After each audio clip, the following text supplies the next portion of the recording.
पैसे खत्म, खुराक की किल्लत, ट्रांसपोर्ट नापैद। यूक्रेन में फंसे पाकिस्तानी इंतहाई मुश्किलात से दो चार। जंगी माहौल के बायस शदीद खतरात लाहक।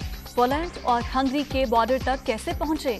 खुदा के लिए हमें निकाला जाए, वजीर आजम से अपील।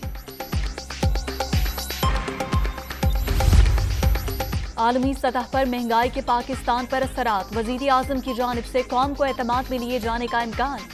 इमरान खान का खिताब पीर के रोज मुतवक्की। मुआशरी टीम का अहम इजलास कल बनीगाला में तलब कर लिया गया।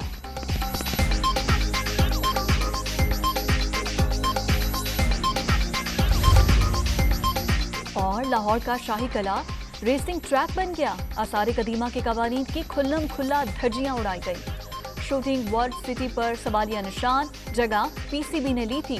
ड्राफ्टिंग का अमल नहीं था, कलेक्ट के डायरेक्टर का मौकिफ। दरख्वास्त में ड्रिफ्टिंग का बताया था, पाकिस्तान क्रिकेट बोर्ड का रद्द अमल।